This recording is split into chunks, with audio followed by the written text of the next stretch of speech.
Hello and welcome back to Elden Ring and Rage Gaming Videos, and a new tier list type, one that we've been thinking about making for a while, but we never had the chance because every time we made it this far, a new patch would come out. So we are finally talking about the best bleed weapons in Elden Ring in the current patch of 1.08. The testing I've done for this has come from various builds that I've made to make the most of a build, or I've made a build to make the weapon shine for the specific testing, and I've been doing tests in New Game Plus against PvE boss fights, and PvP of course in duels, and also free-for-all arenas. If we take a look at the tier list, we have S, A, B, and C, but every weapon or bleed build type on this list is a very good pick. We are specifically comparing them against one another to find the strongest options, so even a B tier, for example, would be a really good pick here. In my opinion, the best type of bleed weapon is going to be one that's so strong that you can brain off, blindly attack, and do so much DPS burst, and have general ability in both PvE and PvP that it is an S tier pick. So with all that in mind,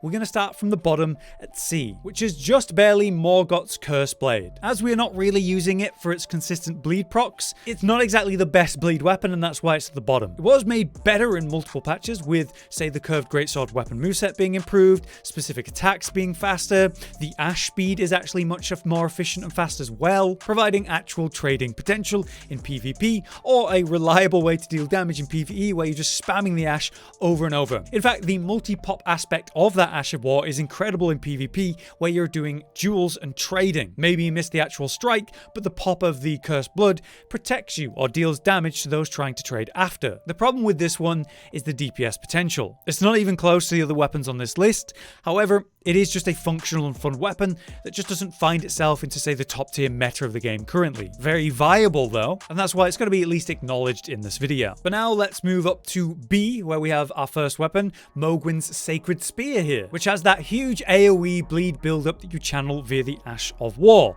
That is amazing in open world content, PvP invasions, free-for-all arena. It's strong as hell whenever you can get the full thing off, or even just like one part or two parts of it. The thing is, the chance of you actually landing a full combo in any boss fight or any PvP battle, that's really unlikely. In PvP, the enemy will just run out of it before it even begins to damage them. In PvE, the boss is just going to interrupt you, slapping you out of that channel before you can complete it. However, it's still a strong as hell great spear, with both basic damage, bleed damage, and fire damage, which is one of the best element types you can have on a weapon due to many enemies not only being weak to fire, but super vulnerable. By tapping this Ash even once, even the shortest cast, you'll buff up with the spear, you blast some bleed damage, you get your Cursed Blood buff, which will improve your damage with that fire and further bleed build up per hit. The weapon has fantastic range as a great spear with its running attacks, its simple and effective standing combos with pokes, all around the ideal chance to use the Ash again as long as you can get away with it. Many bosses will be mobile or provide you great chances to get the Ash off as they run around or maybe channel something of their own. Many players in PvP will try to challenge you and interrupt it, and by doing so, they'll end up taking a massive bleed hit just to trade with you a bit, which is probably not worth it. Again, it'll work amazing in arena, in group battles or free-for-all, where you can off-screen catch people with a channel or maybe corner them with it. So to say the least, is a very strong and effective weapon in the right hands, but does require some smart setup because of the slow mechanical aspect of the Ash of War. Another weapon finds itself in the B tier though, and it is bloody Helice. This has massive damage per hit and great bleed build-up potential due to the weapon scaling best with Arcane anyway. So you just put 80 Arcane on a build, you're also going to get nice bleed build-up, and you're going to be boosting your raw hit damage because of that. As a heavy thrusting weapon, it's got nice range, especially good damage in trade thanks to counter-attack damage. The problem with all of that is counter-attack damage on thrusts that was nerfed specifically in PvP. And further, heavy thrusting weapons have been specifically nerfed on top, certain attacks and poise in general, that's way down. But funnily, this doesn't stop the weapon from still being a powerhouse in PvP. The Ash of War also allows for clever movement to avoid damage, and then jump straight back in for some major damage yourself and follow-up hits, and is still a meta favorite even after all those nerfs. So why a B? That's because there's the other side, PvE, to consider. That's where this weapon is a bit more awkward and less impactful. Here we basically use the basics, the standing pokes and running attacks, and maybe the heavy combo. The Ash step back and thrust can hit really hard, but it can also be a bad thing, putting you out of range to even land the follow-up heavy, maybe missing attacks. You need to be a bit smart by not targeting the boss, stepping towards them with a backstep, then targeting them to thrust forward, and the threat of bleed itself is not nearly as much as other weapons on this list. It's a good PvE weapon for single target, and it's a machine in PvP, even after its 3 nerfs. Now we step up to A tier, where we have Rivers of Blood. This thing's been nerfed. Nerfed in its damage, nerfed in the fact that you need to actually be at melee range to hit with the weapon at the same time to get the actual damage out. It's also expensive as hell on the stamina because Corpse Piler is so expensive on stamina use. When you actually land the combo, you're going to get about 3,000 to 5,000 damage per. And I find the biggest limiter to Rivers actually landing its maximum potential is that stamina cost, because it's so expensive on that. You can barely get out like 1.5, maybe 2 combos in short succession, and that needs to be timed and played really well to get the most of the damage at melee point. 2 combos will destroy a boss for a lot of damage though, and if you're relying on the Curse Blood range, you're going to be dealing a lot less damage, but it's still useful because, say, an enemy moving around, or maybe you're dealing a safer punish at that medium range. Undeniably, it's still a strong as hell weapon for what it does, and as a katana itself, it's still great, but its output and the limits of that stamina being horrible and needing to be at melee range for the real damage, and the lack of stagger on the Corpse Piler attacks, it makes it a lot harder to see that happen in PvP, and you can still make it work there, but it takes a lot more effort, whereas before, you could blindly Ash of War spam and basically win easily, so it is a good change for the game to see this. And it's still a top tier bleed weapon because of that.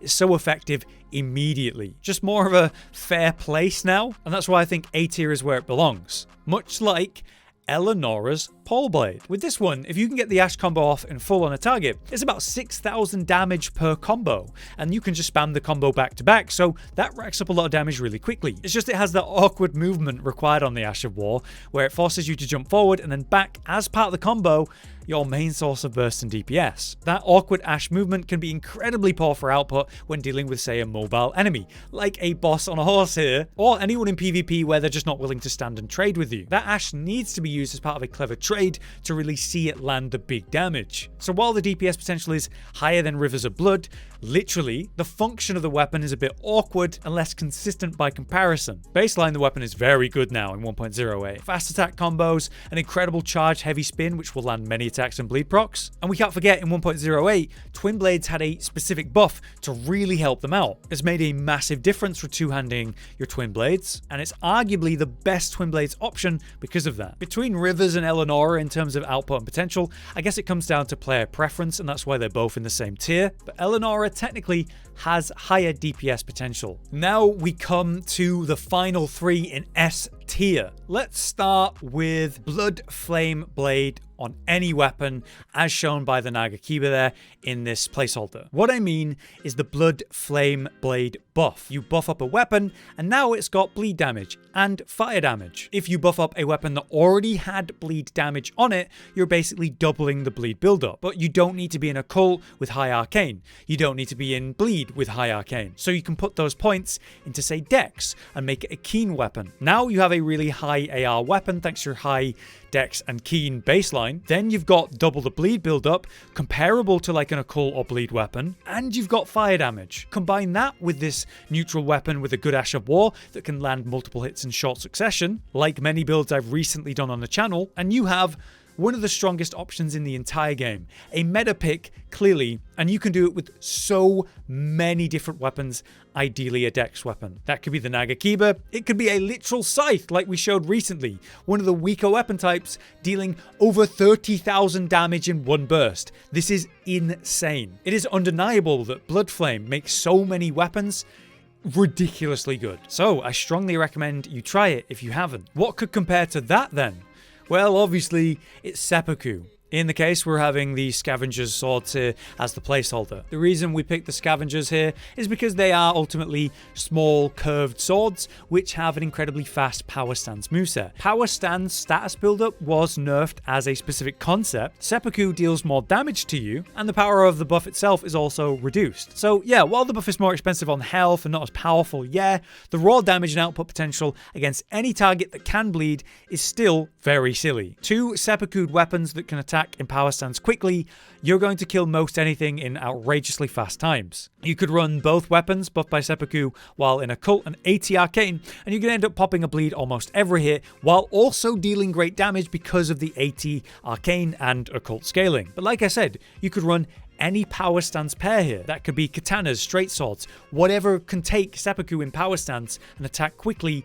This is going to be insane. Before these changes and nerfs to Seppuku and power stance status buildup, this was the strongest thing you could do in the entire game. Now it is one of the strongest, not the strongest. Still S tier, clearly. But finally, our last weapon here, it's Reduvia. This dagger has become incredible. As a baseline bleed dagger, it's nuts in patch 1.08 where they improved the range and speed of these attacks, so you're getting these combos out just so stupidly fast. And compared to Seppuku, for example, you don't have to hurt yourself. You don't have to spend any time buffing up. You can just go immediately from 0 to 100 instantly. The DPS potential is outrageous. Should you be able to keep attacking, keep attacking. There's no buff timer to worry about. You can keep going for minutes and minutes, never stopping. The Ash of War, the blade sort of shotgun blast, that has a melee aspect to it now, so push against a boss and spam that, and you're going to absolutely destroy it as well. Combine the two, so punishing at medium to close range with the Ash,